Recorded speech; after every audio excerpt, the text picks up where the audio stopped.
wrangling Well, you guys. but that begs a few questions for me. Do we think that was not a successful podcast? I know that it wasn't a successful conversation about the episode, but does that mean that it wasn't a successful episode? I don't know. No, I do think that was a successful episode. I think we got into some good topics. You guys got fiery, which was delightful. Always. So we had a follow-up conversation about this, and I'm starting to believe that I have maybe issues with social cues or something, because I don't know what you're talking about. Glenn texted me yesterday and was like, man, that was really fun. And I was like, that was fun. That was great. And he was like, I love it when we get a little contentious. And I was like, Well, no, you what do weren't mean? contentious, but Glenn was getting hot. He was getting defensive and backed in a corner about his supplements. And surely you picked up on that. Well, yes, but... it was about diet stuff. Is that what you're talking about? Whatever. Sleep, diet, it was the whole shebang. Yeah. Well, what you eat, your Heart. approach to... Ann Wilson. To your research and science, and... How I view it versus how he views it. Yeah, well, like an inability for self-reflection.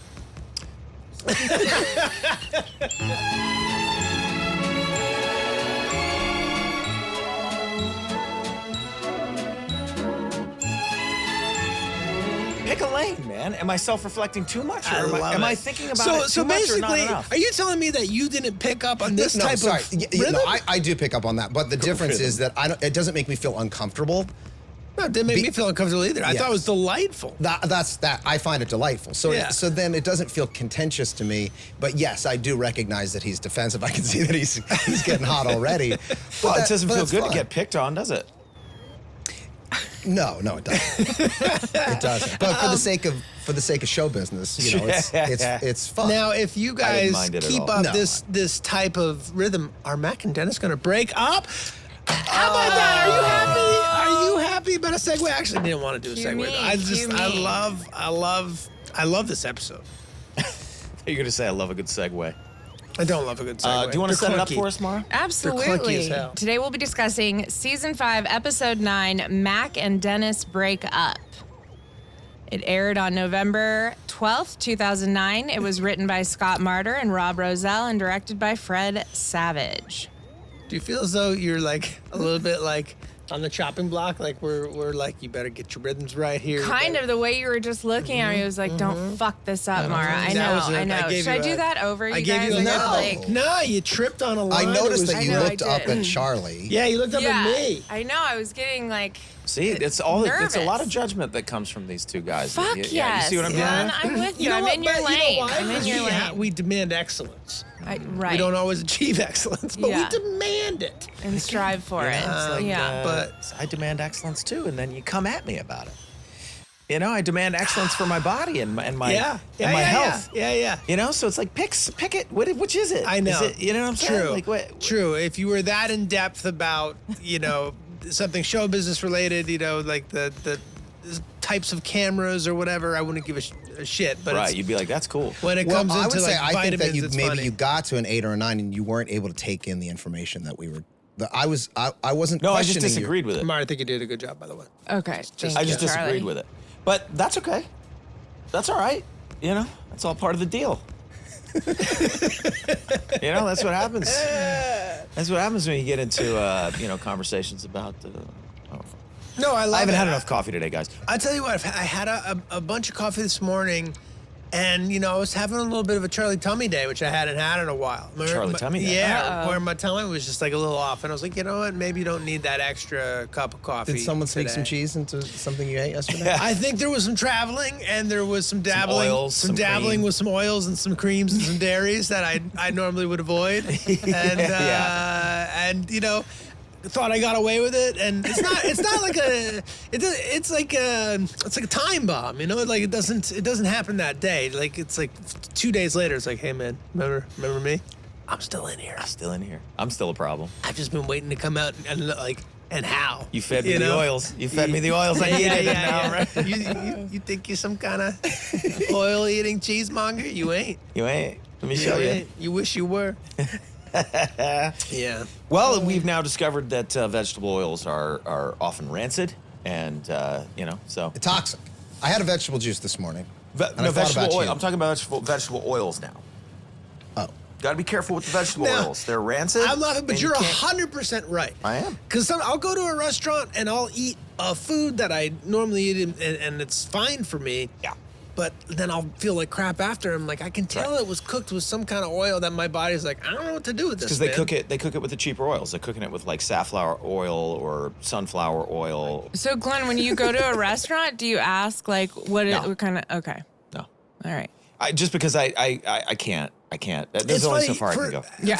It's like Right. I just don't one wanna of be the that reasons guy. why I think we're so successful as a group is we have aspects of our personalities that complement each other to form a pretty well-functioning human being, who can make a good TV show or whatever it is. Comedy But, like, Voltron. Yeah, like if I could have a little bit of your discipline in terms of like knowing what each type of food is, like you don't need it. Like you could probably eat whatever and be fine. I probably need your knowledge.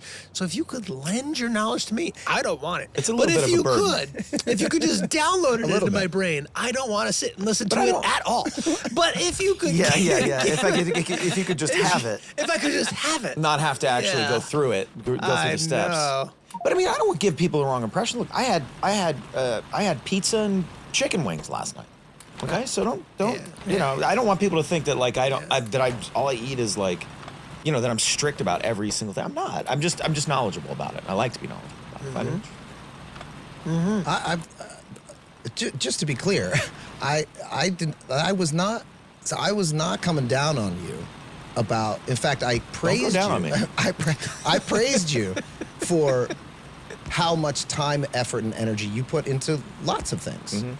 All I was suggesting was that it's fascinating how you will go from 0 to 10 on something, and then 3 weeks later, when new information comes out, you go 0 to 10 in the opposite direction. I haven't done that in a long time.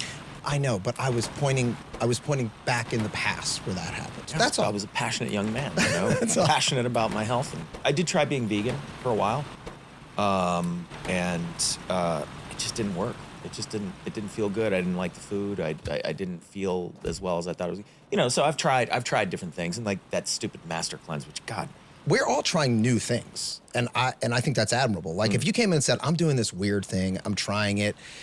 I don't know if it's going to work. But I'm reading all this interesting science about it, and people have been fasting for thousands of years, and I don't know. I'm going to give it a shot." Yeah. We'd be like, "Oh, okay, right." It was more, and back me up, so that I'm not out on a limb here. It was more that you came in and you were like, "This is going to work." And and the implication was, if you guys eat something today, that's crazy. You shouldn't be eating. Now, see, that was you getting defensive and thinking that I was judging you on what you were eating, and I wasn't. Come on. I think that. Come okay, on. here's how I'll back you up. Fuck, man! Like you're the one. Like you're accusing me of getting defensive. You're the one. Like I never said shit about what you were eating. I was doing my thing, and you were constantly commenting on it. Do you understand? Can you step outside of how upset you are right now, and can you understand what it is You I'm were trying to fucking say? gaslighting the shit out of me. No, right I'm now. really not. He's gaslighting me. Are I'm you just seeing trying this? to get you to see. You're see fucking a different- gaslighting me. I'm really Charlie, not. get in there. I'm really not. I'm a little lost, but that's what happens So only am because I. but I understand both sides of it. You always do. How about this? I'll start with this. I'm open to hearing what you see. I'm open to hearing what my culpability is in this misunderstanding. Can you tell me what it is, and I'll listen to it, and I'll try to respond. It's just that the feeling that I'm getting, or the implication that I'm getting, is I can't ever use the word implication anymore. in my that life. one's off. That's off the table for me. Everybody just comes right at me. Use that one.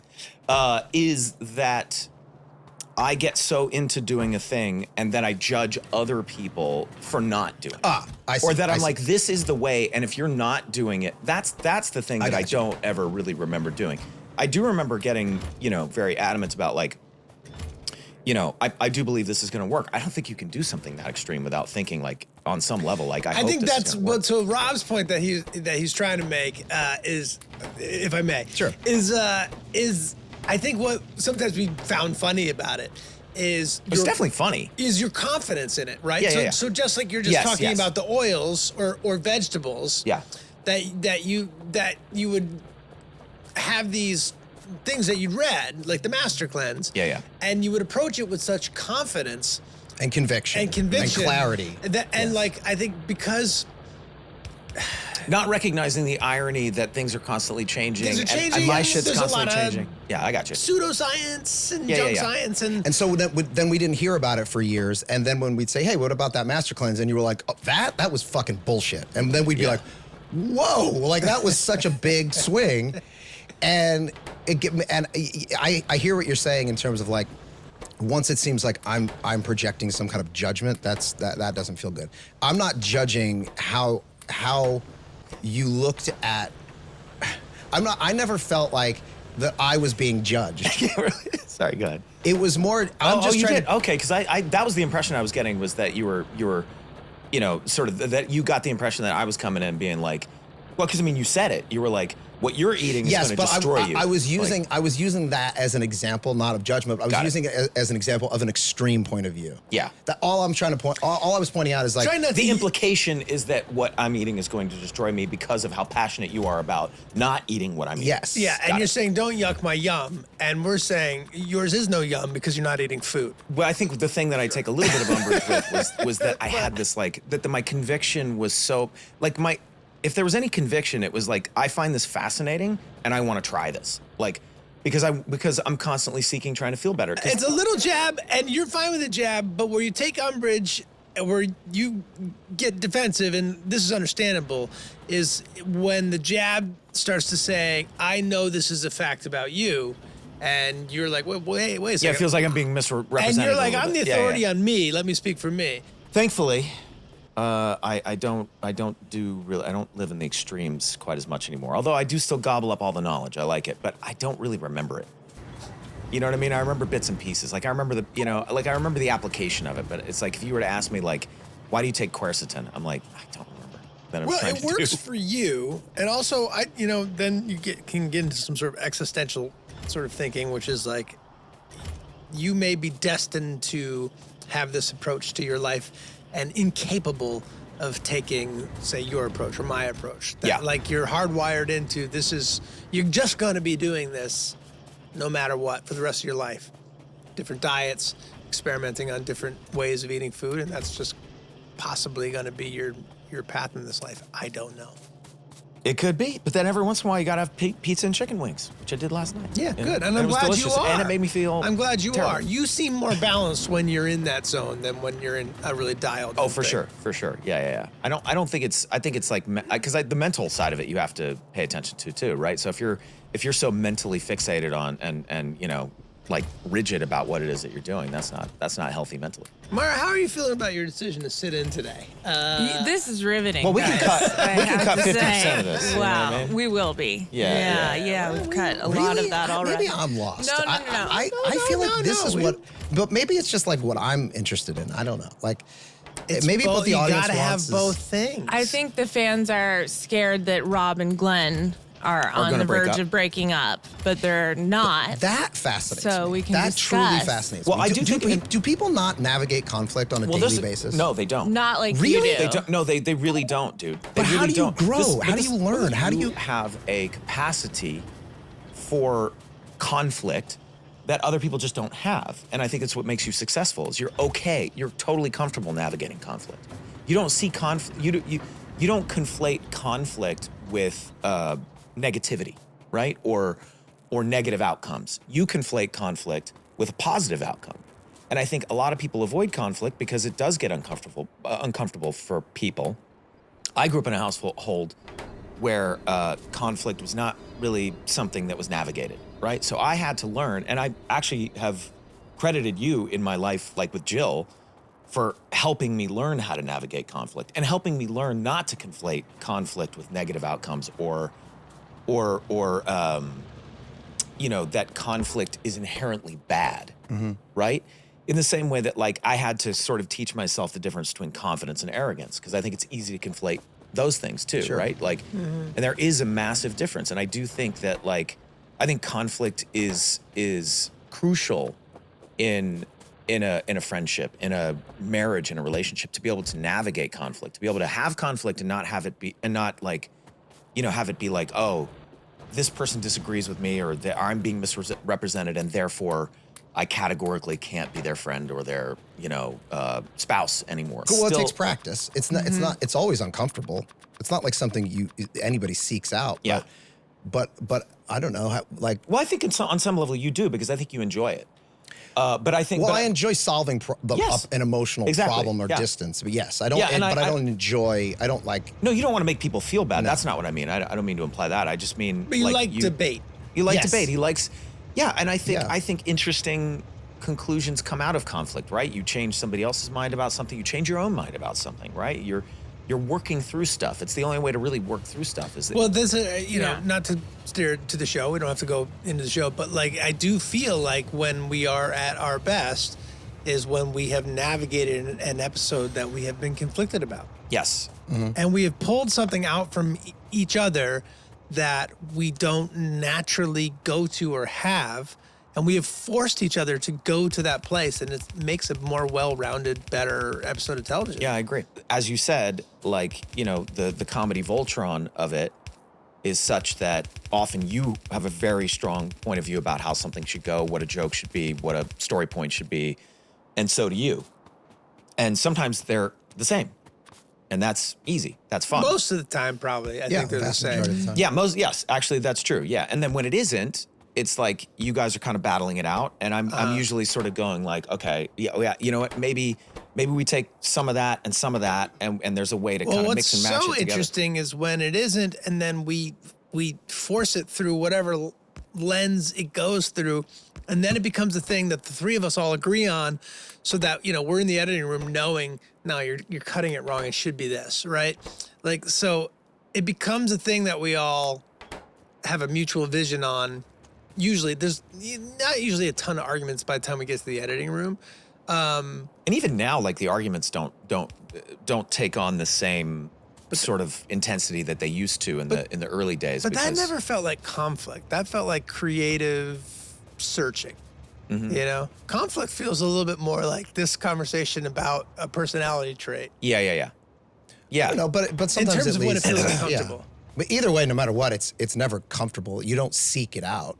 But also whenever you hear about movies that had, or television shows that had, it was just so fun and everything was easy, and then you watch it and you're like, the show's not that good. The show's not that good. The movie sucks. I know. Some of the best bands, right? Of course, like the best band, they fought all the fucking time. Or just the fact that they're tortured emotionally, which allows them to access creative parts of their brain that. Right.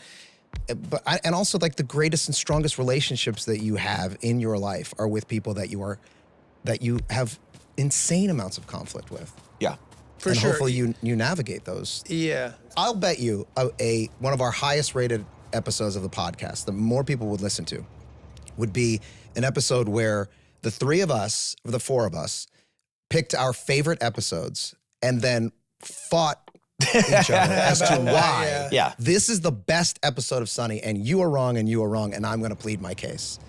And it doesn't have to get personal, but the more convicted you are in your position, the more interesting it is.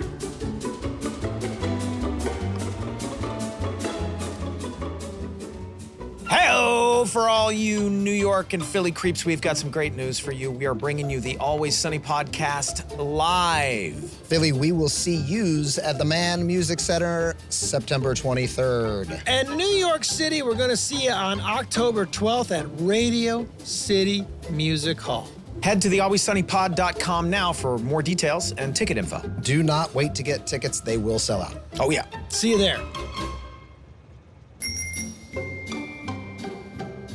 This show is sponsored by BetterHelp. That's right, Charlie. BetterHelp is an online therapy service that is That's the problem.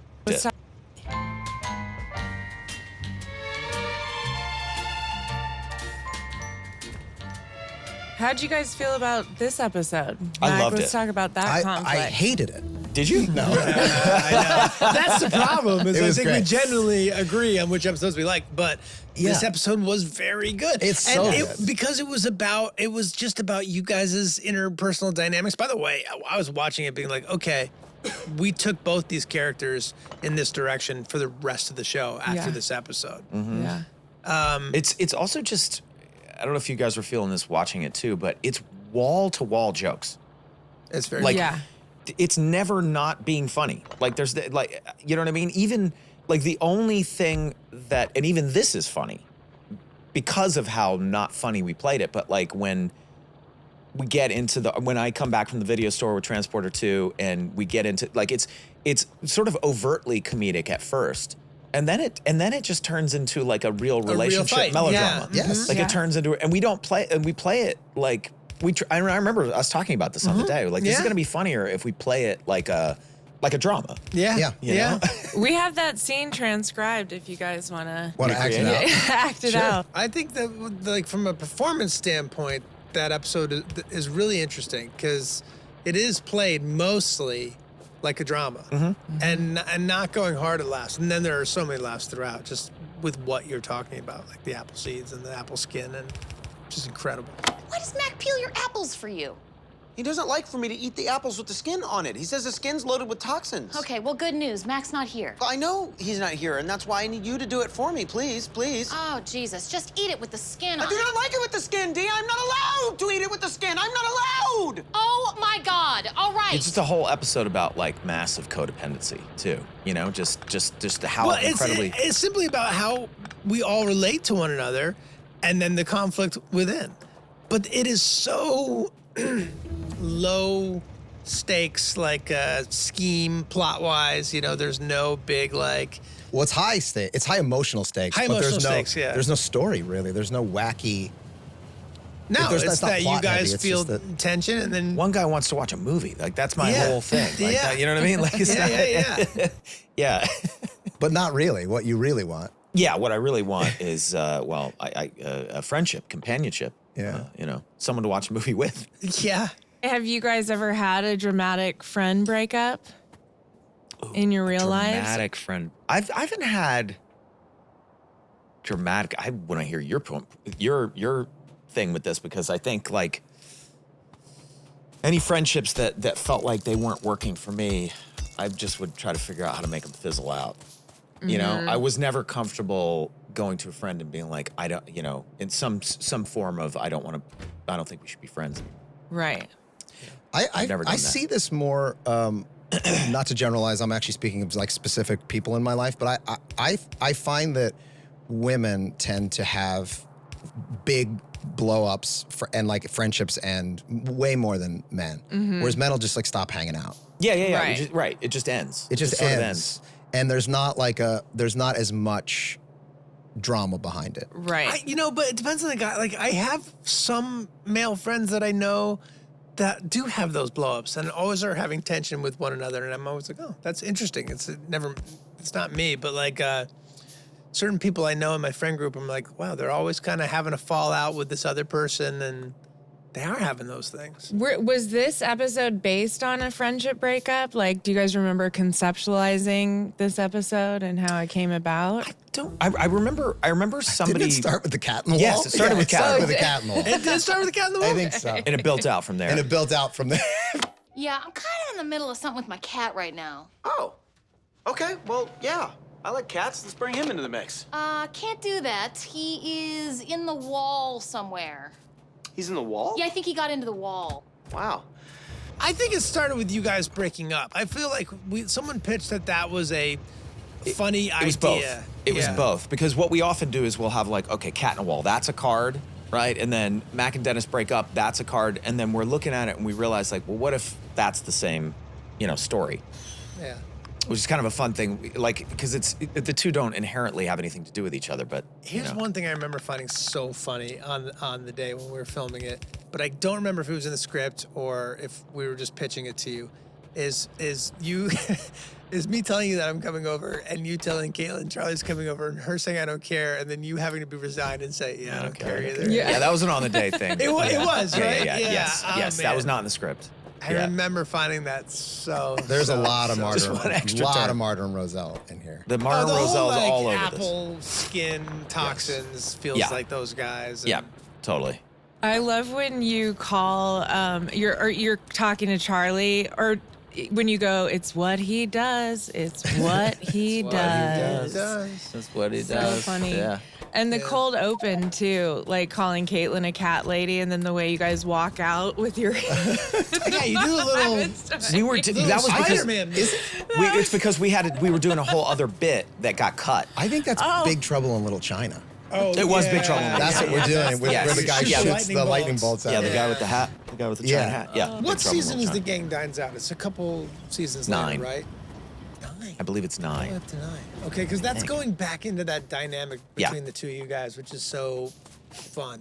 Yeah. It's the This is a romantic comedy. yeah. This Yeah. is a It's a rom-com, romantic this comedy, episode. yes. But like it's the. And we got to do both. You know, we have to do the big episodes, and we got to go to the water park, and those episodes are great. But man, when we can key in on little things that feel real, like Frank cuts his toes with a knife, you know. Jesus Christ, Frank. Are you cutting your toenails with a steak knife? I suppose you have a problem with that, too. Botched toe. I botched that one. Oh, that's a botched job. It's so funny because it's so intimate, and you're getting such a close look at the characters, and you're kind of peeling away a curtain that no one had seen before. And we didn't know that Mac and Dennis had this movie night, and that that their relationship was here yet. So I don't know. I found this one amazing. Yeah. The scene at the end where where we're at the restaurant together and we're making up. You remember where we shot that? For some reason, I thought it was in Philly, but that was a different episode when we were in the Barnes, the Dave and Buster's. No, we shot that at Dave and Buster's. That was Dave and Buster's. Yeah. Okay. That so, was Dave and Buster's. It was Yeah, it was like a side dining room Yes. or whatever. So Yeah. we probably John shot it. Ponzio again. Yeah, playing the Ponzio. waiter. What was the episode where we ended by? Oh, with But- the Predator. Yeah, With the Predator. Predator thing? Was that this? Then that we didn't wind up putting it in the show. Shit, dude. Yes, it was. Okay, that's why. It was in this episode. It was in that scene. Yeah, that it was the end which of would that make scene. sense because that's in You Predator. wanted to and we were watch talking- Predator. Okay, And we did now- the. Yeah, right? we Like the- ended it like this, and like a close up on our biceps. Yeah, because that's what it is in So Predator. okay, so I was watching it. And I was like, "Oh, did we shot this in Dave and Buster's?" Oh no, we didn't because we ended that scene, but with us, but we didn't wind up using it. We didn't wind up using it. Why? I wonder why we cut that out. I don't Maybe it know. just was. Probably seems like style-wise different. For the rest of the episode is so sort of natural, from a camera standpoint. Yeah, it's maybe that just was it. very like. Maybe it felt like a hat on a hat, like it just like another joke. Yeah, that like just- there's not a lot of like push-ins or anything in this episode. Like, so it might have felt weird to just do such a very stylistic thing at Yeah. that point. Or maybe it just wasn't funny. Maybe we cut it and we're like, it's not that funny. Maybe we Their thought arms about it. Maybe we were like, "That's got to go in." And you were like, "No, it's got to go out." Maybe we did. possible. Maybe we did. And see, you don't remember that part. All we remember is how close we are, Yeah, man. and that we belong together. Let's do it. Who is it in Predator that it's obviously Schwarzenegger and it's Carl Carl Weathers. Weathers. is it Weathers? Yeah, definitely. It's not Jesse the Body Ventura. No, I think it's Carl Weathers. That's a Carl Weathers. Is that right bicep before? you're Is that thinking right of. after he says, "You son of a bitch"? Yeah. Like he comes in, right? You think they're gonna get in a fight, Yeah, right? yeah, And then it's yes. like, nah. And It's just a close up. That's great. So good. So good. Yeah. So a few episodes ago, you guys asked the creeps to send us like Sunny continuity errors. Did Oh. you notice the major one in this episode? yeah. Yeah. Oh yeah. It's in that same dining scene. Yeah, we at have the that end. scene if you guys want to watch it. Oh, is there Sure. a stain on your water stain on your shirt?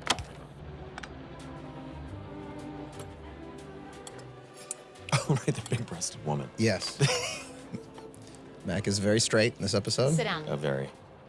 Well, ish. I mean, Sit. you were very in love with Dennis. What is he doing here? I was told I would be meeting a woman with giant breasts. I was also told that I was to meet a woman with giant breasts. Yes, geniuses, I set you up. Now, can you please make up because you're driving everyone Geniuses. crazy? Look, I'm sorry that I called you codependent, okay? I think you have a great friendship, and it's perfectly natural for two grown men to need each other this badly. So, make up, please. I guess I should. You son of a bitch! Okay, all right, okay. Oh, my God. You know what? See, this is that shorthand, I don't care though, anymore. Guess what? that Neither one of we you are ever making going into up. my This is apartment how ever we again, make okay? up. So make up, don't make up, kill each other. We're I don't in the care. process of I need to go making get a up. bird. Yeah. Right now. Yeah. I know what you need. You know what I Looks need. like a bird. Yeah, We don't want to admit it. I love that. Yeah. Yeah, you're not ready to admit it. That's the thing. Like, there's an olive Swallowed some apple branch. seeds today. make yourself throw up? Tried, but I couldn't. Smoke some cigarettes. The smoke will suffocate the bacteria in your Definitely a stomach. Roselle joke. Yeah. Okay, thanks. Oh yeah, the water stain on your shirt. Yeah. Oh, it's Charlie's. You know what? You do a little thing in this episode in a different scene where you're yelling at Dee about not being allowed to eat the apple, which is such a funny thing. And then she says, "Fine, I'll peel you the apple." And your little smile, and then you throw the apple to her. Well, I got my way. You got your way. I got my way. Yeah. Well, I believe when Danny was using the toe knife, the line as scripted was, "Oh, I botched it. I botched it." And he didn't get that line right, but he came No, up with botch job. a botch. No, That's no, a that botch was, job. No, that was me. That was you? Yeah, Did you the tell whole- him to say that? No, well, I don't know if it was in the script or not, but I botched it was in the script because I remember there was a big Roselle thing about like botching something. No, Yes. no, that was me. Really? That was me. Yeah, because I know the reason I know is because that's like a thing that my dad used to say all the time. Like, I botched it. Like he would say, I don't know. That was just, and I just remember thinking that was really funny. But yeah, so I don't remember. A botch job. It's a botch job. That's a botch job. Yeah, it's very Yeah, funny. that's something my dad would say. Like, that's okay. a botch job. Danny also, in this episode, instead of saying my head is spinning, he says my head is swimming. Yeah. Yeah. Wait, who says that? Frank. He gets tired of Mac telling him all these things. Like, I got to get out of here. My head is swimming. Yeah. Which is just a botch job of the line, but, is a better line. But also kind of works, right? Yeah, totally. My head is Totally. swimming. My Is head that is- not a thing? Can you not say that? Like, my head is... We're swimming with ideas. Yeah, I guess you could. suppose. Is that a thing? I think so. I think that's an expression. How did the cat in the wall come about? Did that happen to someone? I was trying to I think. believe like, that happened to somebody. It did happen to somebody in Maybe that- it was Sonny Lee. I feel like it was either Pat or Sonny. Yeah. Yeah, that one came in with the that. cat in the wall. Yeah. Yeah.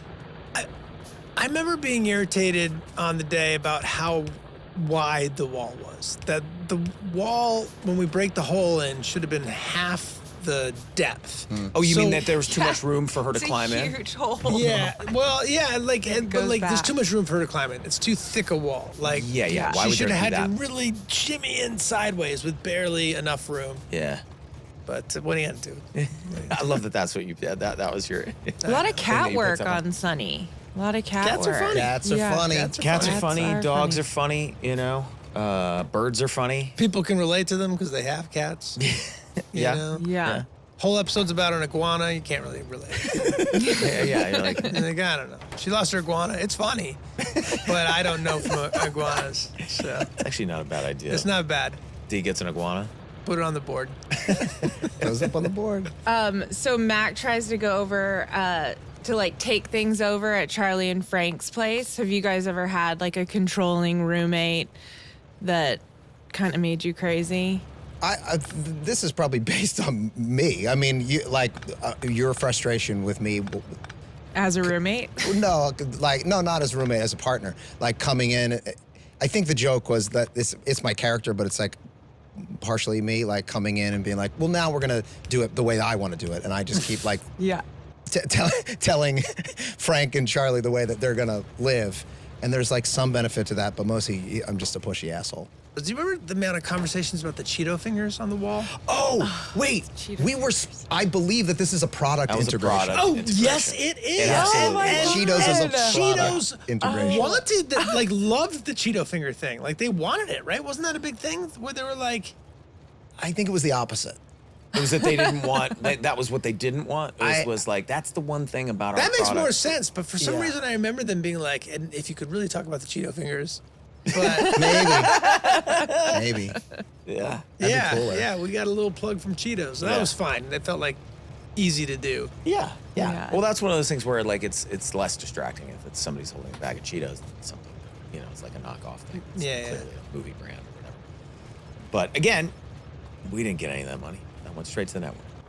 It did, but it was helping justify why they kept picking the show Sure. up. Because at this point, Absolutely. still no one was watching it. Absolutely. And did the brands reach Very out few people. to you guys, or you guys agree? Or like, how did it come It about? goes through the network, and then it trickles down to us at some point while we're writing that they're like, hey, just so you know, if you could work in Cheetos or something, it would be good for the show. We're like, yeah, all right. We got to do that on this show. What?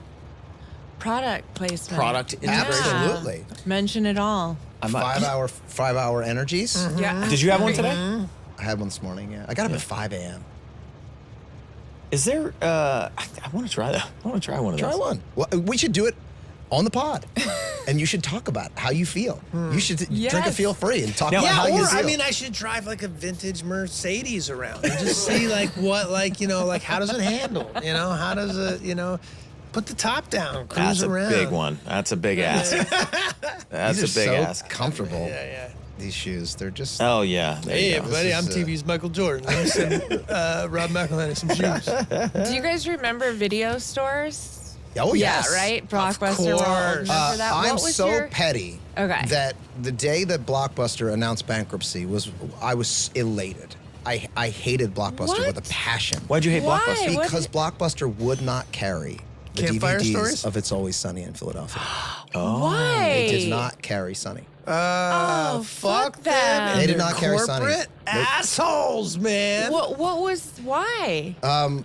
Too edgy. Don't know. We kept getting the runaround, but we would go. I loved going to Blockbuster. I loved renting movies. The just the whole event of going to the movie store and picking out. Totally. Well, So exciting. like, especially like if you got to know the person there, they were film buffs. They were The film video buffs. store clerk guy. Yeah, like that's why they wanted that job. You know, they were like Quentin Tarantino's in the making. You know, Yeah, they were like, all Quentin Tarantino's. They just couldn't write like him. Yeah. Like I remember in New York, I would go to the one just like walk up the street. I had the little card that you get the stamp on every time you rent. So like if you get enough Get a stamps, free you one. get a free one. Yeah.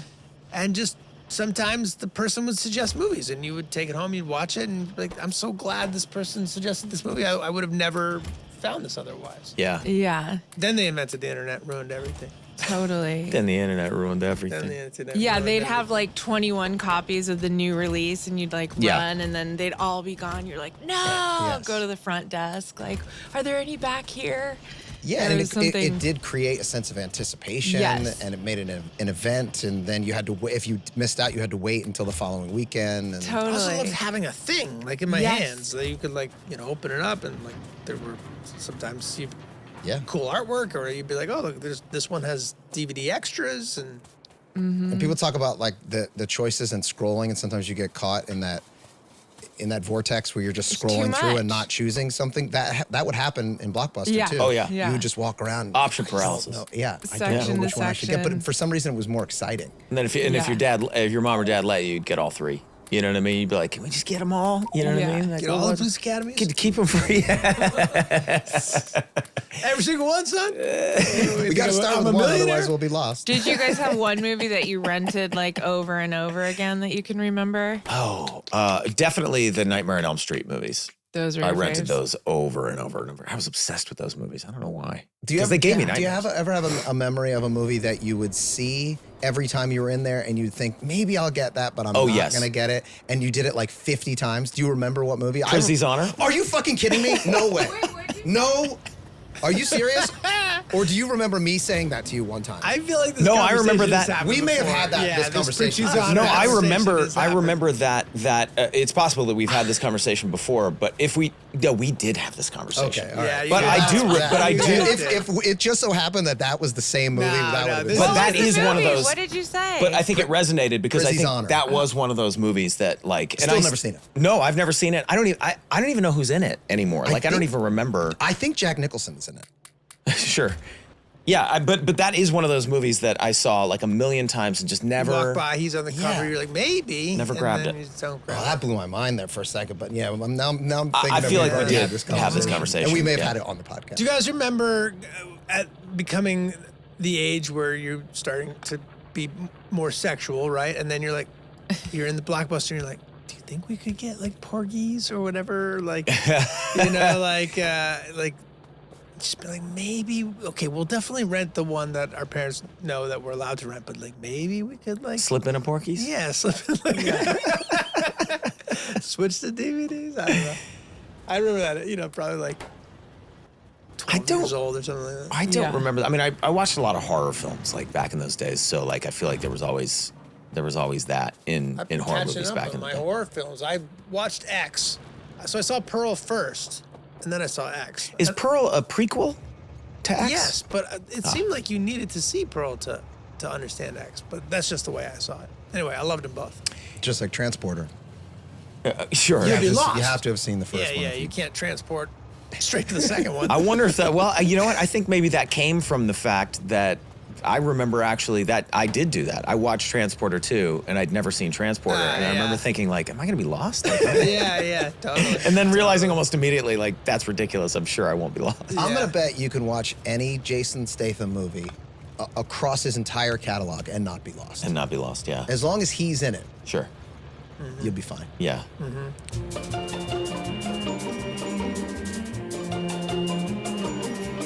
Man, it's finally summer. Everything's slowed down here with the strike, and I am itching to get out of Dodge and take a trip. Ah, nice, man. Where are you thinking about going? I don't know. Boy, have I got the... You'll remember, do more with Viator.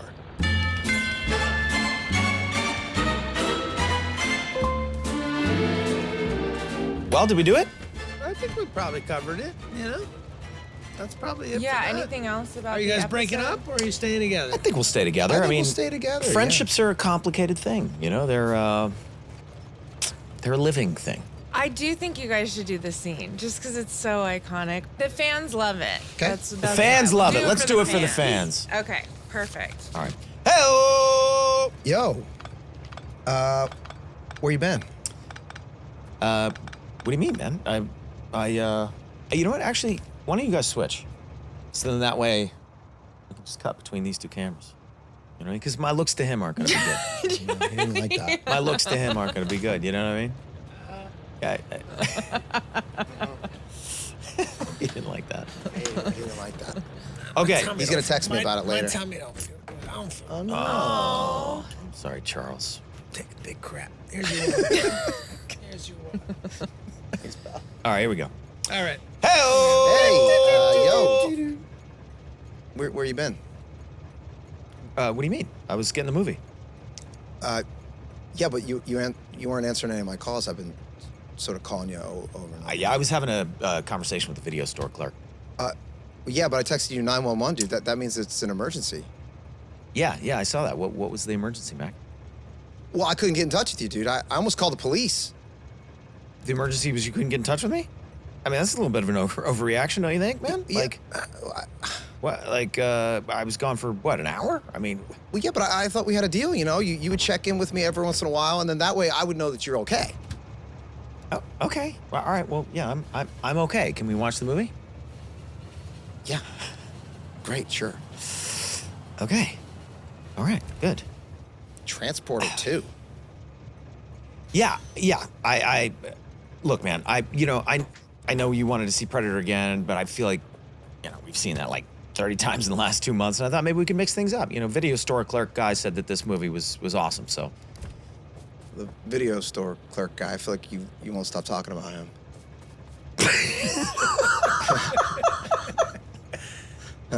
That's a better take, huh? Yeah, that was a good take. We should Very use that one. sad, Should we very use that real. one? Let's use that one. Can Circle we use it. that one? Well, that one. and I asked him for a movie recommendation. Okay. I mean, Yeah, and you got one. It's really not that big of a deal, dude. Well, It's like- the big deal, Dennis, is that I wasn't even consulted on the decision, okay? This is a big deal to me as well. It's also my night. Plus, Transporter 2, we haven't seen Transporter 1, which means we'll be completely lost. I doubt it. Plus, Jason Statham's physique is nothing like the lineup Okay, in no, please, Predator. no, will you stop? I don't want to hear conversations anymore about dudes' physiques. Dennis, and whether or not they in can. body mass alone. Okay, that's. Yes. Okay. Yeah, I get it. Okay, can we not? That's what I was trying to avoid. Okay. I don't want to have a conversation about body mass. Okay, we've had that conversation 5 times, a day for the last month because we keep watching Predator, and all you want to talk about is weathers and Jesse the Body Ventura and how many pounds they can pack on and why that's important. It's important to pack on mass. So we're talking about carbo loading. I don't want to have this conversation. No, I don't want to have this conversation. I just don't, man. You had to say I don't want to have this conversation. I don't want to have with this you anymore. conversation with you anymore. Okay? No, you'd rather have it with the video store clerk. You know what, man? Look, if you don't want to watch the movie with me, that's fine. I'll watch it by myself. God damn. Whoa. Jesus. Where's this coming from? I guess I have been thinking a lot about what Dee said, and I do think that maybe we are spending a little too much time. You had it. I know. You had it.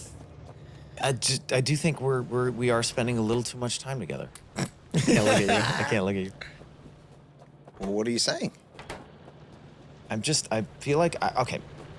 I'm saying that I feel like we're in a little bit of a rut. And I feel like that I'm not flourishing. That's funny. Well, far be it from me to keep the flower of you from flourishing. I guess I'll grab my shit and stay at Charlie's. Well, wait, don't do that. I mean, I feel like I'm the one that got us into this mess. Okay, so you'll stay at Charlie's then? No. Sorry. Give me that again. Okay, so you'll stay at Charlie's? No. I can't. No, you should stay there because you already said that you would, and also I have more stuff and it's gonna take me longer to pack, and I think it'd be easier. So yeah. Bing bong. Who was that? Police officer?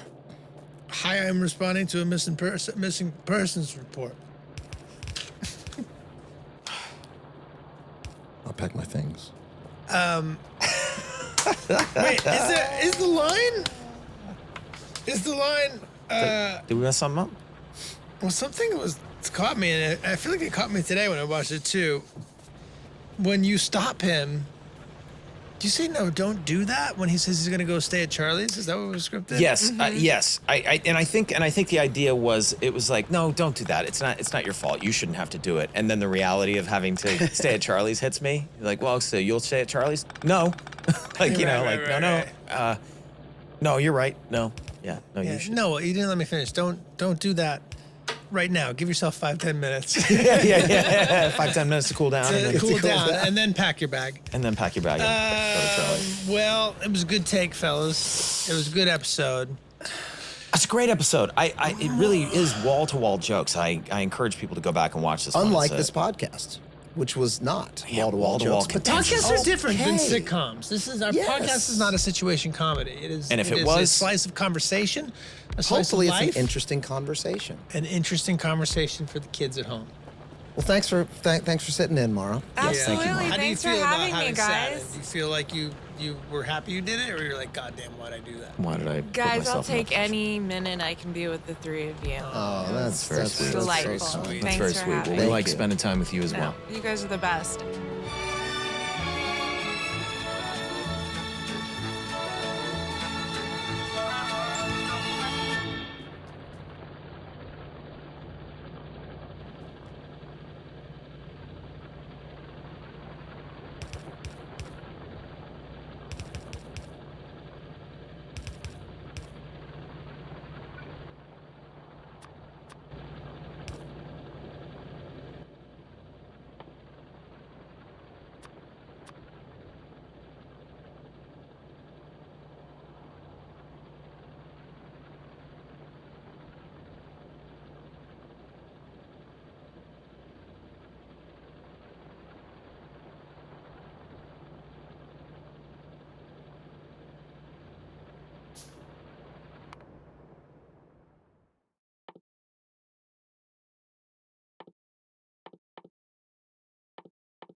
Alleged video. The mother load. Every day we receive thousands of terrible VHS tapes and DVDs. Some are so fucking weird we don't exactly know what to do with them. That's why the Wheel of the Worst was designed. It's a torture device for the modern age. The wheel is spun 3 times. Each spin selects a video at random for the group to watch, and then evaluate which video is the best of the worst. Man, I cannot wait for Batman vs. Superman Dawn of AIDS. It's gonna be so good. So good. Oh, hi, Mike. Hi, Rich. Where have you been? Oh, you know, I've been busy. Just taking care of all the Space Cop Blu-rays. So it's time for another Wheel of the Worst. Oh boy, I can't wait. What kind of garbage do we have in this wheel today? Will you improve your attitude? Sorry. Our first film is called Baby Vision. I think that's one word. The way you said that was just kind of baby vision. It was just kind of great. Well, there's no space. It's Baby Vision. Your baby or toddler's own video! Exclamation mark. And there's a picture of the Earth and the Moon, some hot air balloons, a carousel, and then a baby who is wearing a hat. Well, that looks like garbage. The more a child sees in here, the more he wants to pee in his diaper. 5% of the profits from the sale of Baby Vision will be donated to the Guild for Infant Survival of SIDS. How does an infant survive SIDS? It's called sudden infant death syndrome. You don't survive SIDS. That's very true. Anyway. Is Jean Piaget? That's not the grief clown, is it? No. No, that's Eloise Cole. Oh yes, that's right, the demon Eloise Cole. All right, Rich, why don't you talk about our next video? Why, our next video is HIV AIDS and older Americans.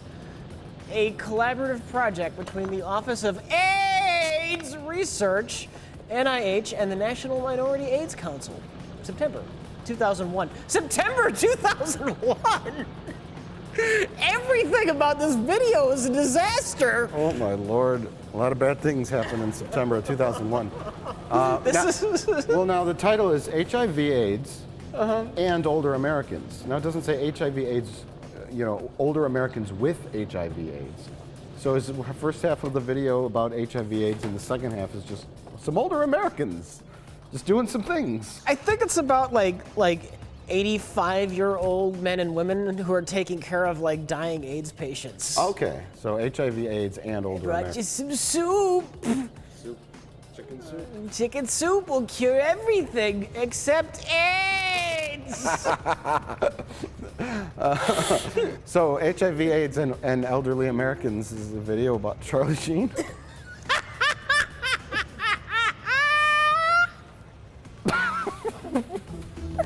Laughing at others' medical misfortunes is hilarious. I'm just picturing the maker of this video waking up in the morning of September 11th all excited about the release of his new AIDS video. I'm finally going to help the elderly who have AIDS cope with, oh no. Speaking of AIDS. Oh my God, it's Leo DiCaprio. Our next video is Hanging with Leo. Look, there's little hearts on the exclamation marks. Attention Leo fans, this is the real Leo. Parties, fun, girls, you gotta have it. Well, that's so unexciting. That's almost as unexciting as Motherload. Amazing, incredible, mind-boggling, beautiful morel mushrooms, and lots of them.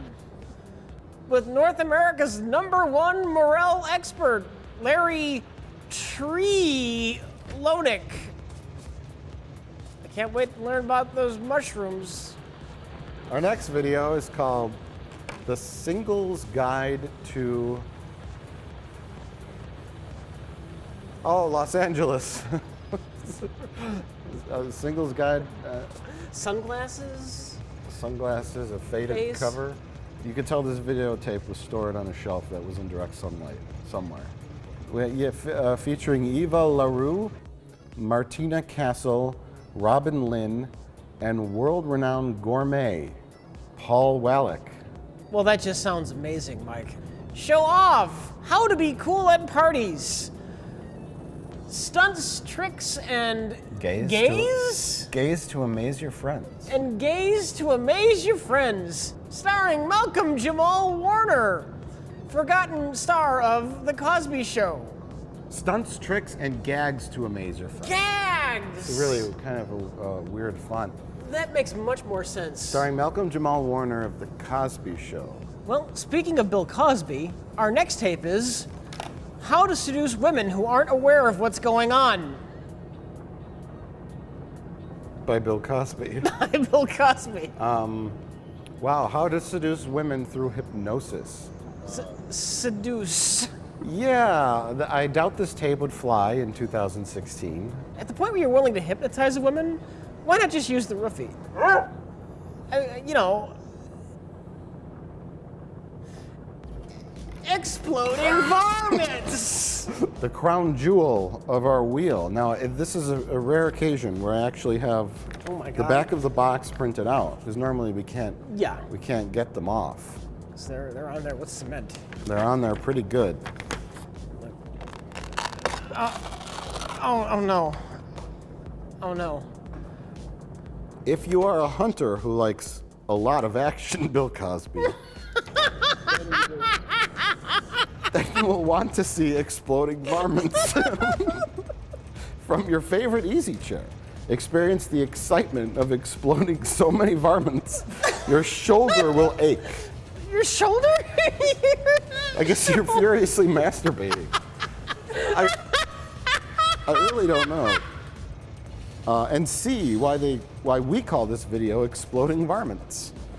Enjoy film footage of varmint hunting like you've never seen before, and witness over 500 confirmed exploding kills in this action-packed video. Share the thrill of the hunt with us, your family, friends, and clergy. Clergy? You have to be making that last part up. No! No! After viewing this video, you, your buddies, and your clergy will be praying for more. Unlike Bill Cosby's victims.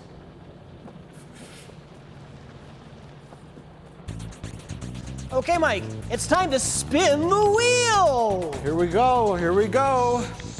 Oh my God, what are you hoping for? Exploding varmints. Me too. Show off. How to be cool at parties. With Malcolm Jamal Warner. Oh my God, let's go watch this, because I want to know how to be cool at parties. I wanted AIDS. Psst. Hey, you. You've got to watch this. You won't believe your eyes. Okay. Okay. I'm gonna cut this piece of string. Oh no. Like so. This is for children. Oh no, it's not those kind of parties. Oh, we horribly misunderstood.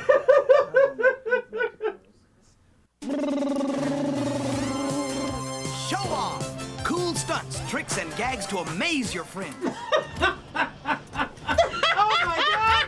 There's a camel! Flashlights! Oh my God. It's the opening to Saved by the Bell.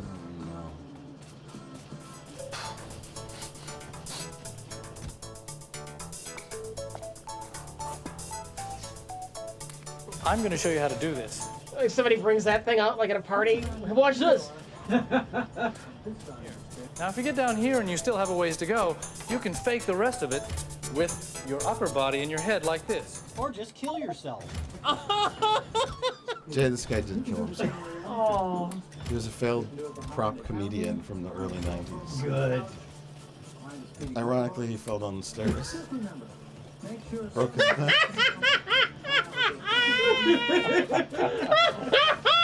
There you go.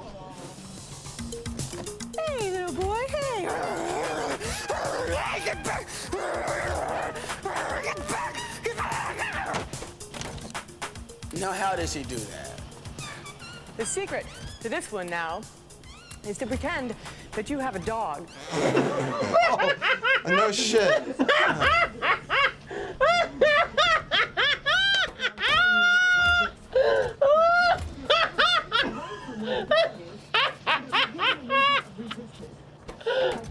Embarrassing. The secret is to pretend you have a dog. So, Jack, did you learn anything that you're going to utilize at your next party? Yeah, now I know how to crouch down. I want to know what it's like to hang out with Leo.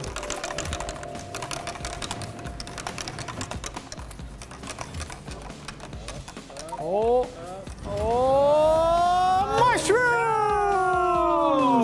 Mushrooms!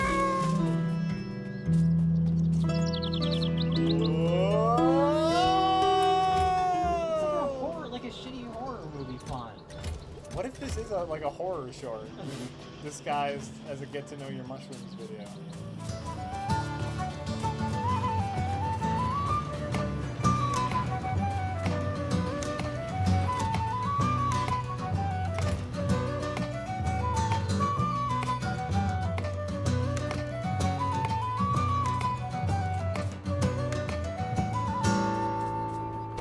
This is like the type of video you would find at a bait shop.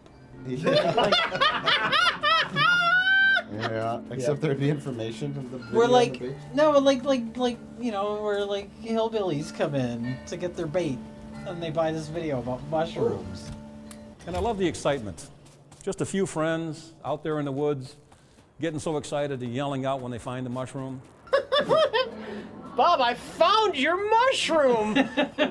Oh. Weirdo.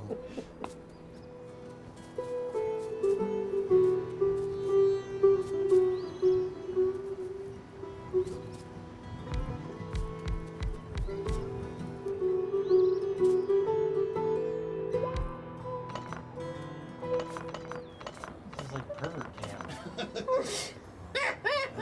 Pick those mushrooms. The squirrel's gimp name.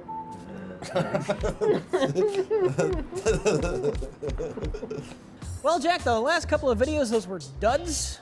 Let's hope we do better with this last spin. Oh, yeah. All right. Can't wait to see what we get. Here we go.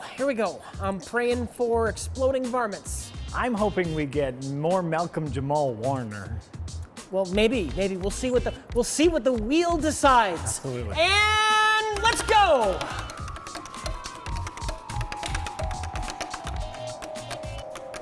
Oh, come on. Come on. Yes! Exploding varmints! Exploding varmints, I knew it! Boom! Let's go watch some gophers, maybe? Oh, I'm a varmint. Here we go. All right. Is that a varmint? Advanced Action Videos proudly presents Exploding Varmints. I already regret this. It's exactly what I thought it'd be. In this film, you will learn how to approach landowners to obtain permission to hunt their property, ranchers that will welcome you with open arms. We will discuss the equipment needed for your own successful hunt. This video is designed and produced to help you to be able to say, I explode varmints.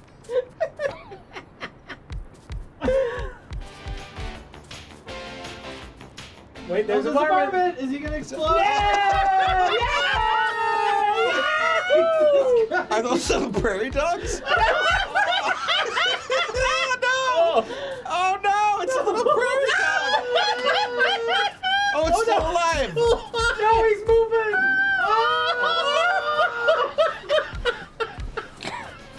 You like doing that, don't you? I love doing this, man. This is excellent. Okay, let's go down here a little bit, okay? All right. Okay. Oh no!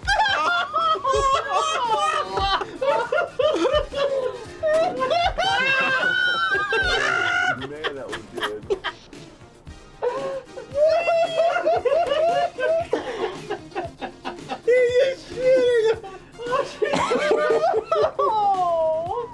Where is it? Where is it?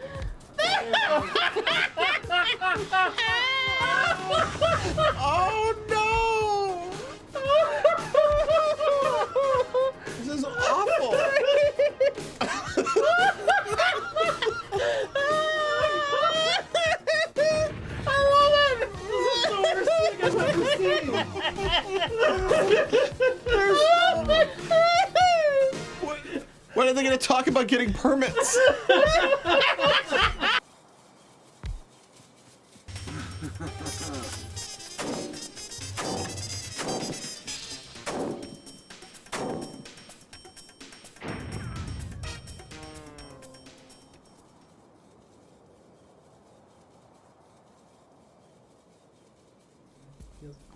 You know, also has 0 calories is beer.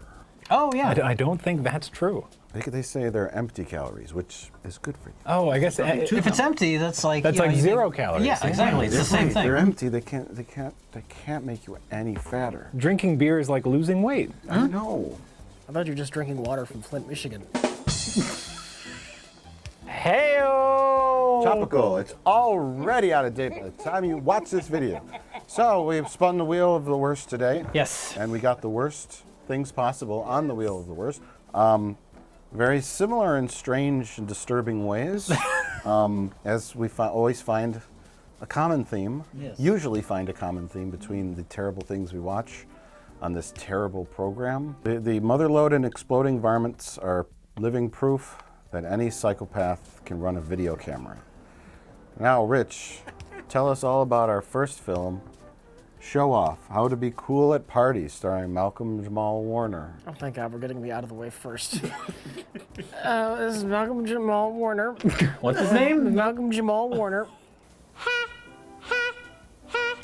Rich, seriously though, give us a realistic breakdown of what it is, because we thought the way he's posed. You think it's like how to really seriously impress people and be the life of the party? Yes. Or like more like for teenagers or young adults, it kind of looks like he's like, yeah, I'm cool. Like this is how to Don't pick up stay in the ladies corner at and say parties. nothing. Don't be afraid to mingle. And the importance of body language.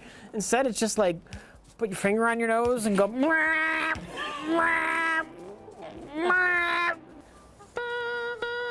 Do it very gracefully. Here we go. Ready? That's dumb. That's so dumb. Nothing that would ever make you cool at a party. No. is what Well, this video it's a tells you to video do. for tiny children, we discovered, unfortunately. Or fortunately, I don't know which would have been worse. I think we got the better of the possibilities. We probably have more to talk about because nothing in this video would make anyone look cool regardless of age. Definitely not Malcolm Jamal Warner age, but probably not a 6-year-old either. A 6-year-old would get beat up at school for pressing their face against the glass and saying, "Look at me." Pushing your nose to the side, and it's also great if you open your mouth a little. The gag here is how to push your face into a window. I just want to. Sometimes I make such a scary face, I even scare myself. I think there was a class action lawsuit from all the 6-year-olds who got beat up after trying these stunts. It showed you party tricks like how to make it look like you're going down pretend stairs and how to juggle scarves. Yeah, it was just they just. Let me show you something. Let me show you something I learned in the video. Oh, sure. I would love to know what you learned from the video. Now let's see what kind of show off you can be. I left my mic in the basement. Hold on. Ow! Ah! Ah! Ah! Ah! You're walking down stairs barefoot on broken glass. Is that what he's doing? No, I think it's just Rich Evans walking down. Okay, I found. He walks downstairs normally. Found my mic. I'm coming back up. Ah! Ah! Ah! Ah! Ah! Oh God! Throw his back out again. Oh God! Oh God! That was really good, Rich. Malcolm Jamal Warner would be proud. Well, let's recap the things we learned in this video. So it's little things you learn, like when you're a kid, like the wobbly pencil. The snake straw? The snake straw, yeah. Just crumple up. That is the dumbest fucking thing. I never heard of the snake straw. Oh, yeah. You just do that as a kid. You sprinkle up the straw and put a drop of water on it. And it's like, then someone made a video about that? It's not even like magic tricks. Magic tricks would have made sense. Yeah. Like, learn all these magic tricks. My favorite trick was the everyone pay attention to me trick of leaving the party and pretending like you hit yourself on the face with the door. Yeah, apparently that somehow is impressive to people at a party. Like it's a desperate cry for attention and help.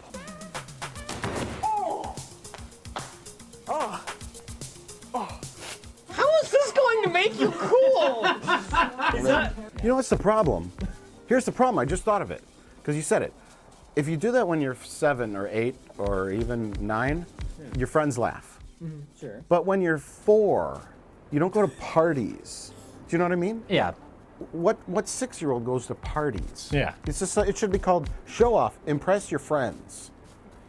Like that's why it's misleading because we're Because it thinking- looks like it's aimed at an older audience. and older people, like, you know, high school, junior high, go to parties, you know?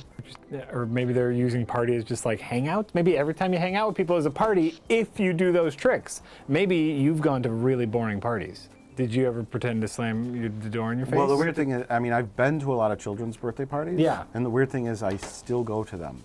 Yeah. And it's usually like I'm not invited Yeah. and they're strangers, Sure. which is all around kind of weird, but, you know, it's Well, it it's a seems thing like I that's do. a situation where this video would be most helpful because that's who's going to be impressed by these things is an adult doing it in front of small children. I mean, how else are you going to get the kids to come near you? Yeah. Yeah, the best trick in here, I don't know if you've done it, but the best trick in this video, if you're going to small children's birthday parties, is the one where you press your face on the glass and just stare creepy. I do that in their bedroom windows. Yeah, usually. yeah.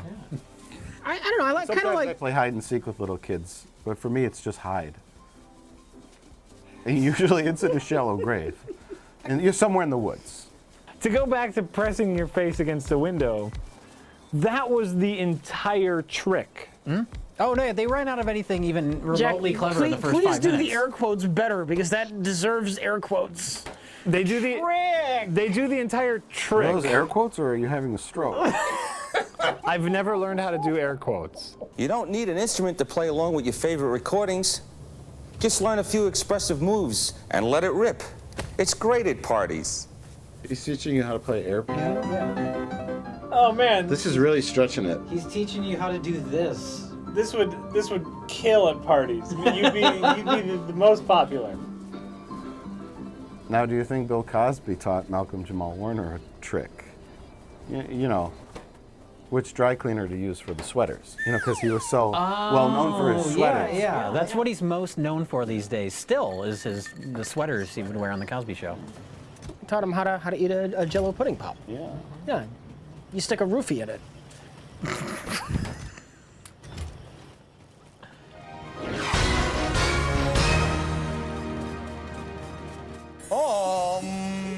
Oh my God, racist. Oh my God, racist. Mike, are you stereotype shaming? Yeah. So second, I pull this t-shirt right over my head. Next, I get a sweatband and I put that around my head. Oh, I see what's happening. Racist. Oh, racist. Join Malcolm Jamal Warner, top-rated star of the Emmy Award-winning series The Cosby Show, and his zany friends for an unbelievable half hour of no-holds-barred hilarity. All the clowns in that are his friends?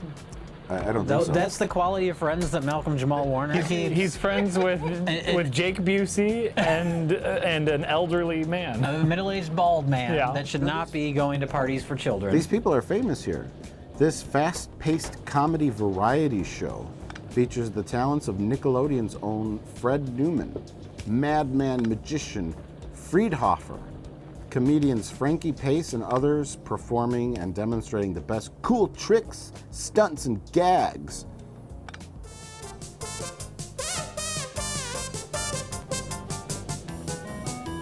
Now, let's see that amazing feat quickly in slow motion. See how Alfonso the Finger switches his 2 index fingers to make this fabulous feat work. No, I don't understand what he was. Warning. Parental supervision is not permitted. What? Whoa! They're breaking all the rules.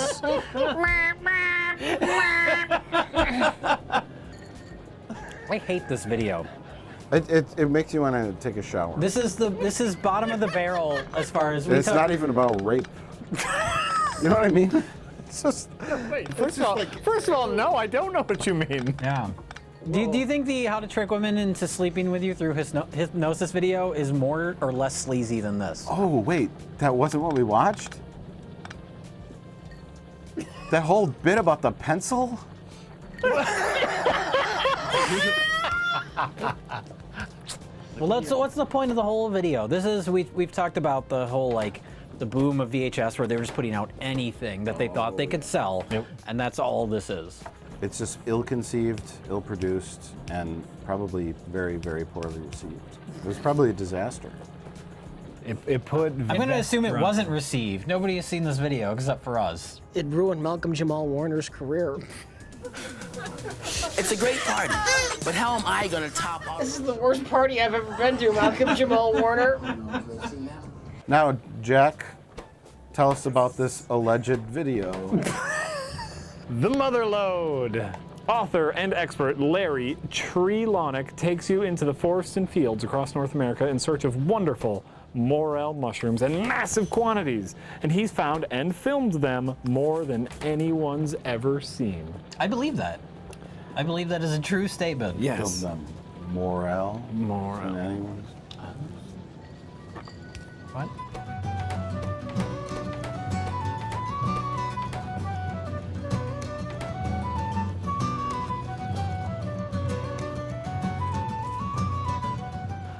So we went into this thinking that this might be like an educational video about how to find and hunt, or possibly farm, morel mushrooms, but it is just Larry Trelawney masturbating while thinking about mushrooms. He had all these bits, and these bits in other videos would kind of be setups for information, edutainment. Yeah, you know, like he was in a Mushroomaholics Anonymous meeting. He was talking to a psychiatrist. He was a secret witness. All of these little bits. And I probably shouldn't tell you this.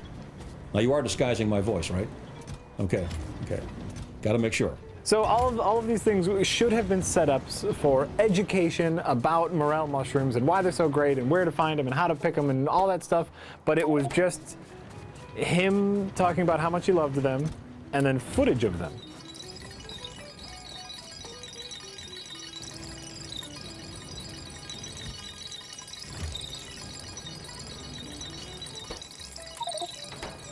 It's a very, very mild amount of information. Yeah. I learned you should pick up mushrooms in a mesh bag, not a plastic or paper one, because the spores will sprinkle out and create more mushrooms. Forest fires will bring black mushrooms, and that you could sell them and people will buy them. Yes. But yeah, there was this the biggest part of this video, one is the 15-minute long cameras just going around filming mushrooms. Squirrel cam. Which was just intolerably long. With this weird music, this weird like... Just any music they would throw in there. It makes me want to see Varmint Cam now, where the camera just explodes. Oh, God.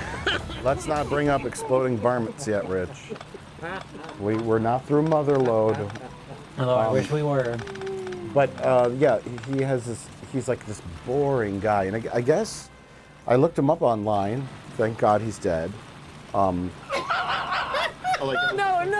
it's not something you say about someone. Well, I don't care. I don't want this man around. And the man made this video, and I had to watch it. Yeah, and so I think that's justified, sure. Okay. I don't know what happened. I want Jimmy Fallon to be dead. That doesn't make me a bad person. I think everyone would agree with that. Jimmy Fallon. Oh, you got to do your Jimmy Fall-on joke. Jimmy Fallon drinks so much booze. His name is Jimmy Fall on the ground. When he first got his job as the host of whatever, Tonight Show, I said, Jimmy Fallon, the only thing he should host is a Parasite. I thought that was pretty clever, but not everybody likes him. Nobody likes him. I don't think anybody likes. I think he's genuinely a nice guy, and so people tolerate him. But I don't think anyone likes him. Yeah, I would say he's tolerated more than liked. He seems like a suck ass. No, he's just a nice guy. I bet you he likes mushrooms. Anyway, a lot of people like mushrooms. Mushrooms suck. Listen. Okay. So this guy, you could tell he has zero personality, except for he's obsessed with mushrooms, and he's like the fucking expert on morel mushrooms. Yeah.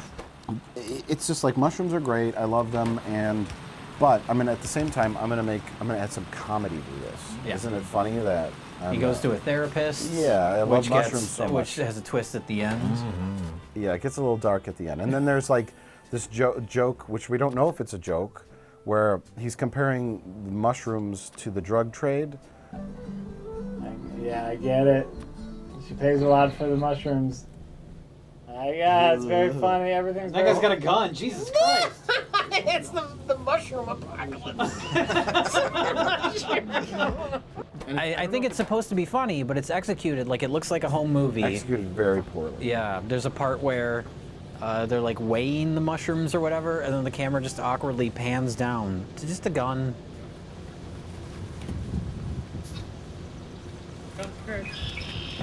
Oh, Jesus, this looks dangerous. What? This looks like a fucking ISIS video. I'm not even kidding. I think Larry might be somewhere in the autistic spectrum.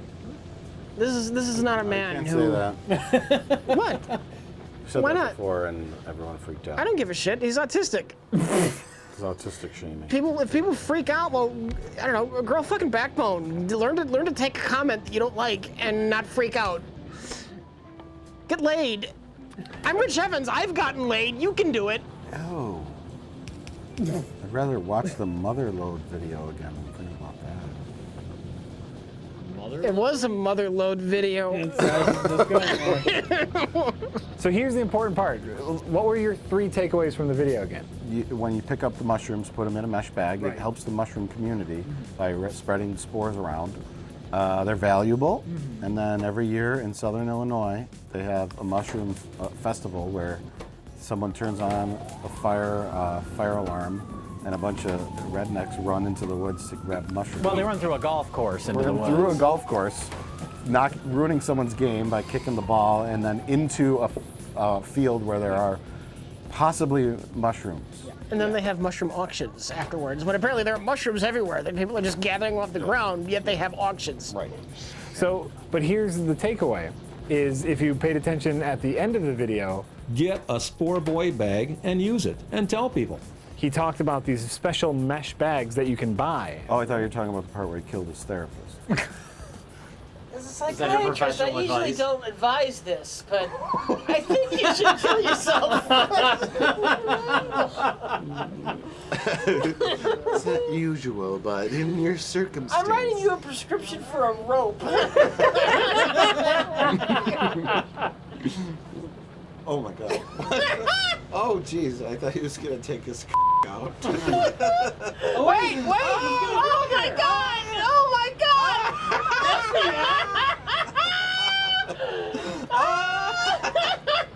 I did try to go to his website though, which was moralheaven.com, and it's no longer No, in it is. existence. No, it's not. Well, I found that was the site where I found his obituary. Oh, it's mushroomfucker.net. Oh.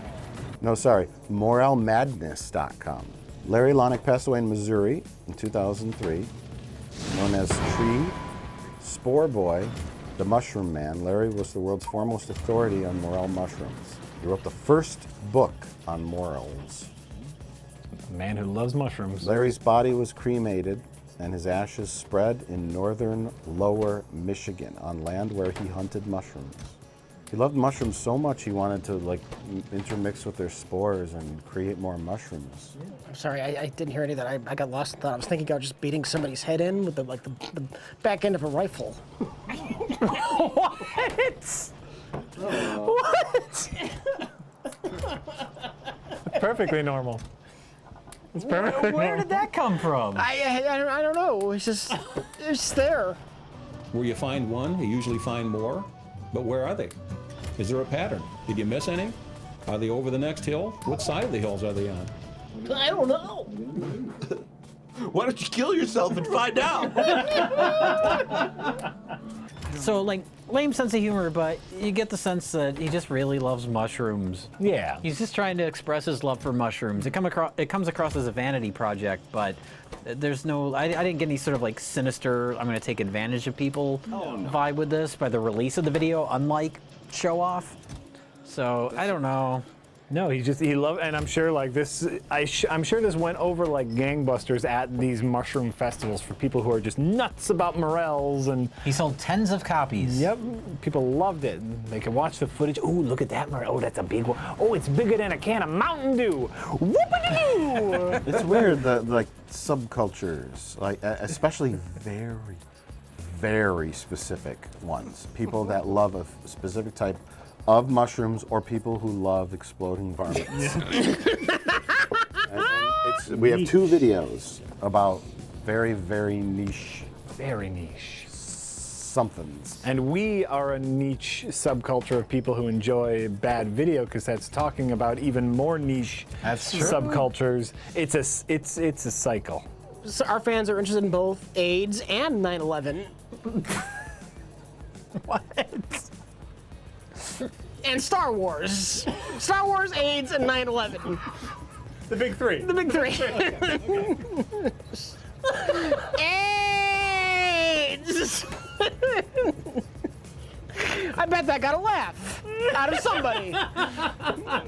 It's just mushroom porn. Like, I think we talked about Yeah, this. mushroom porn. If there was such a thing as mushroom porn, this is it. Yeah. They're rather harmless and positive. A little obsessive, perhaps. Well, then there's the nightmares. You know, they keep on coming too. I'm sure they do.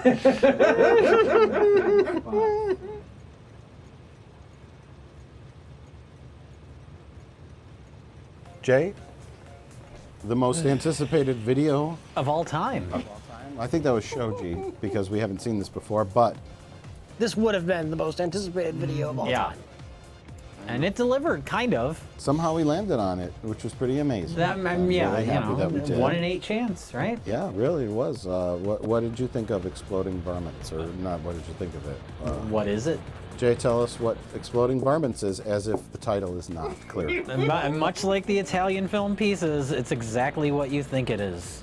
This is the home movie footage. He's kind of bring arty-farty bullshit. That's not arty-farty. It's like a shitty Italian horror film about people getting cut into pieces. And the movie's called Pieces, and the tagline on the poster is, it's exactly what you think it is. Oh, okay. But Exploding Varmints is the home movie footage of a fucking psychopath that wanted an excuse to explode varmints by going onto other people's property and exploding their varmints, and then filming himself exploding their varmints, and then making a video that is an extended series of montages of these varmints exploding. So was he perhaps a professional exterminator, like getting rid of varmints for a good cause? No, he's a guy that gets sexually aroused by seeing squirrels explode into pieces.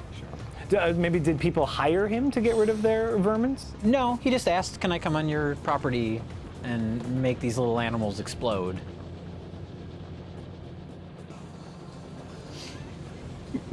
Wow.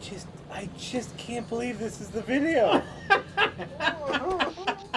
Truth in advertising. It was under the pretext that these varmints cause damage to your crops and harass or harm your livestock. And they can. Yeah. And then, for that reason alone, he's gonna have a good old time with his rifle, blowing them up. Well, we should say the beginning of the video was some of the hardest we've laughed, I think, in Best of the Worst history.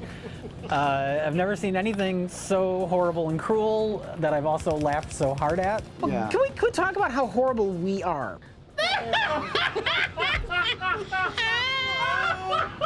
Oh no! Can I just for a second? It almost goes without saying. I think the question is, why did we laugh at this? It's because it's exactly what you picture in your mind. Because it was almost unbelievable. It's so blatant. Yeah. It's so unbelievably blatant. There's nothing subtle about it. Yeah. It's a video called Exploding Varmints. And it's literally just one right after the other. Little small woodland creatures getting exploded and flying up to the air. And they're just one after the other. Yes.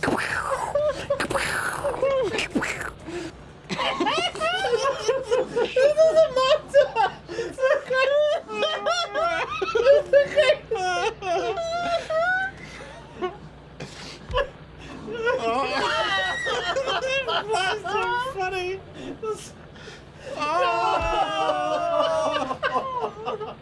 can we talk about the exploding aspect of it? The little prairie dog comes up, and it's like, boom, and it's like, oh my God, it's so violent, and it's almost like it's strange how much it explodes. Yeah. And then there's other shots where it's like, oh, they hit it and it didn't explode, and it's like, you feel bad, but these guys could have just shot with bullets, right? Do they have to explode them? Here's the thing, though. For their own sick pleasure? You saw the ones that didn't explode, and they suffered.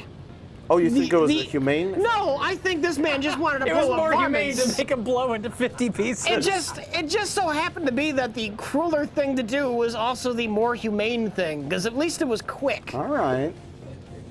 And like that's true. The specific kind of bullets that they were using so there's something in bullets. I'm not a gun nut. I talk about guns a lot because I've been around guns a lot. There's a particular kind of around mushroom farmers. Is that why? You know, I have so many guns. I learned that from the other video. Guns and farming. This is my kind of wheel of the world. The only thing is you've never been cool at a party. I've never been cool at. So tell us all about bullets, you right-wing gun nut. There is a constitutional amendment, right to bear arms. Right to explode varmints? Right to explode varmints. You like doing that? I love doing this, man. This is excellent. So there's a grain count in the, there's the casing, the shell, and then there's the actual bullet, and then there's a grain count. And the higher the grain count, when it hits the target, the more it shatters, basically. A small grain count equals like a punch, right? Okay. He was talking about a higher grain count, so they explode. So they're just normal bullets. They're not like special bullets. Oh, okay. But he was using a high enough caliber and a high enough grain count where if you hit a tiny, tiny, cute, defenseless animal, it bursts all of its blood and guts and skeleton all over the place. Okay. It's insane. And this man was enjoying himself to a point where he is a psychopath. That's the thing to point out too, yeah, is because there's these montages of the exploding, and then there's like 2 minutes where they're talking about getting permits or whatever. What do you say? Let's go explode some varmints. And then more extended montages. But during the montages, you're hearing, it's like him and a buddy. Oh, Dad, you like that? And they're like, yeah, that one blew up real good. And they're saying like creepy things where they're like, oh, I missed him. I'm gonna get him this time. Yeah, I'm gonna teach him a lesson. I'm gonna teach him a lesson. There's one that's like eating something. I don't know what it is. He's like, he's eating that. Well, we'll see what he gets for that. And then they blow him up. What are you gonna do to him because he's eating that plant? Yeah, it's really, like, it's clear that... What are you going to do to him for that, Gary? Yeah, any pretense of like going on these people's property to get rid of these things for the purposes of whatever. Yeah. It's just a bullshit. It's a bunch of bullshit. It's a guy that gets off from making harmless little creatures explode. He really cares about some strangers' crops. Right? Yeah. And we got a little prairie dog here. It's going to die real bad, real fast, right? There. We're doing a service to the coyotes, the seagulls, the hawks, the bald eagles, as you'll see here in the film. For you nature lovers that don't understand what's going on here, it is all going right back in the food chain, full circle. There's actual horror music, like horror movie music, playing underneath these birds picking apart animals. That's my squirrel. You give it back to me, he says. Ooh. This is look at me blow up animals. Yes. Yeah. And that's pretty much it. This is fish in a barrel because it seemed like this field was just littered with prairie dogs. Yeah. But it's not even about how to get them. It's just watch me do it. Yeah. Right, yeah. It's prairie dogs like seem to freeze when they sense danger because they just stand up and do that. Well, they're probably getting some height to see if there are predators around because they're not used to predators striking from long range. Right, yeah. So they come up and stop and they're just like... He just has no idea he's making himself a target. No prairie dog wakes up in the morning and thinks that he's gonna get blown up by a redneck. What's gonna eat me? Yeah. No, even so, like you can see, like they miss a couple shots and there's just tiny explosion, and the prairie dog's like, "That's fucking weird." Yeah. Must have been a wind or. The most horrifying part of this video is there is one specific shot, and he uses it a couple times where he kills a prairie dog, and then the camera kind of zooms out, and he looks to the camera, and it's just like, I got that one good. And the look in his eyes is like the shot that they would use on the local news after he went on a killing spree of humans. Put the dot on him and say goodbye. Here's the thing. varmints are a problem on a farm. Okay. They dig holes, they wreck your crops, they can scare your cattle if you have cattle or sheep. They can do stuff to mess your crops, mess up your farm.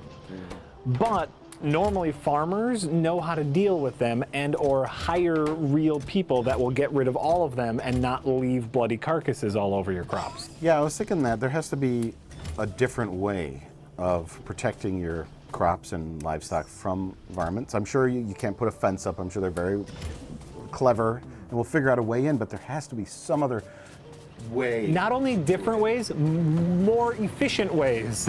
More efficient and less violent and crazy.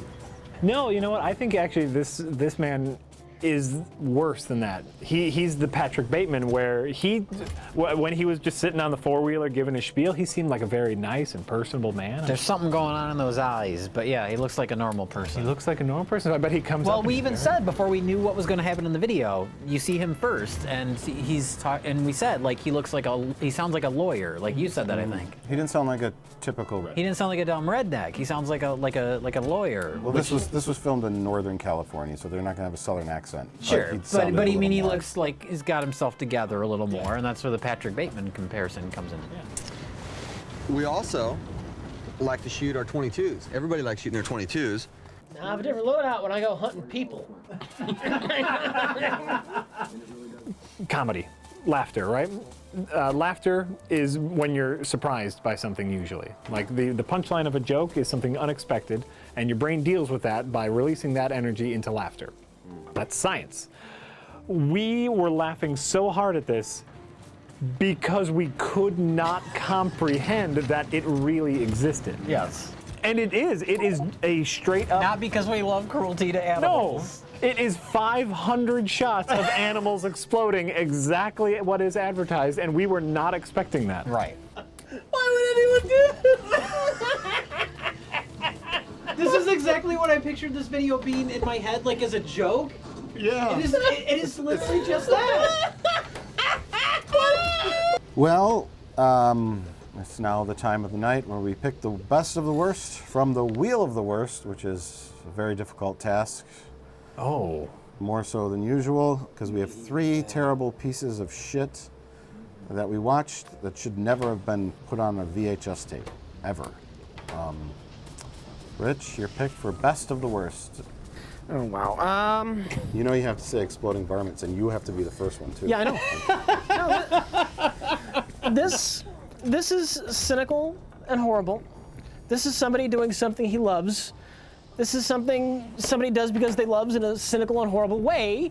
So just by virtue of math, exploding varmints wins. There's a fair excuse. Yes. We need exploding varmints to win so we can submit it as evidence when he goes on a killing spree of humans. Oh, that's true. This might be the only copy left. This might be the only copy, so we need to preserve it to showcase how insane this man is. Jay, what's your excuse? I'm going simpler, and it's just the one that I laughed the hardest at. When it started, like, I could not believe what we were seeing. I gotta go with exploding varmints just because I've never seen anything like it. I don't want to destroy the tape, but I would love to destroy the person that made it. Yes, I agree with all your sentiments about these two. But exploding varmints, I have to pick as well for best of the worst, even though I don't want to. Yeah. I thought it was sickening, disturbing, cruel. Yes. And the guy talked in such a normal, rational way, but then it was the footage where you hear him in the background and you know that he's a sick fucker underneath, but it's all a ruse. It's all fake. It's a fake front for his enjoyment of watching animals explode. That just made the hairs disgusting. on the back of my neck stand up, like just thinking about how awful of a person this guy is. Like, oh. You got to keep varmints off your farm. I understand, and there's a lot to think about. Yeah. How do you keep varmints off your farm? What is the real way of dealing with that problem, other than a sick way of killing them? Other than having a pervert show up and blow I mean, them up. you could poison something they eat and maybe watch, something more humane. You know what? Even exploding them, it's the joy that he took in exploding them. Like, you know what? You go out with your 22, you shoot the varmints, like, oh, that's the day's work, something you right? have to do, right. He loved it. And you know he loved it because he made a video celebrating it. Yeah. It's not an informative video. It's just a montage of death. It's not a dry video like, okay, now we must clean out all the varmints because they do this. It was the soundtrack, it was some of the titles, like, watch this! These slow-mo repeats, we never discussed those. Oh, God, yeah.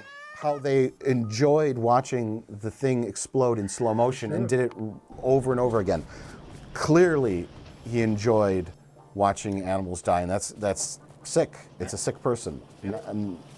Here's the thing with exploding varmints. When you hear the title, you have this vision in your mind of the exaggerated, what almost definitely won't happen in the video.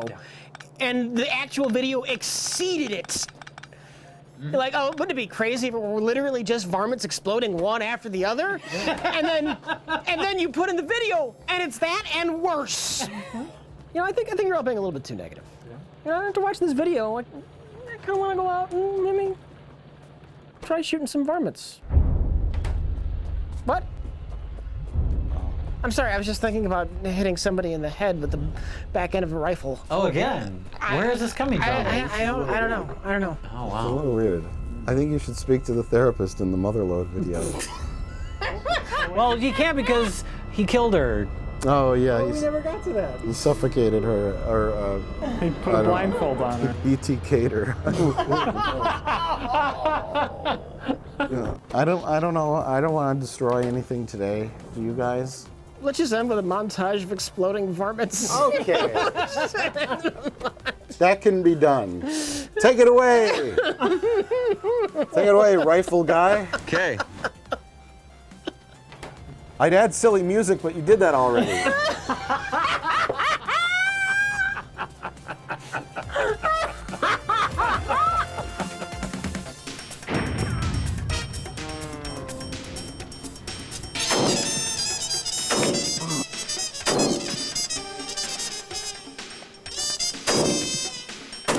Got him.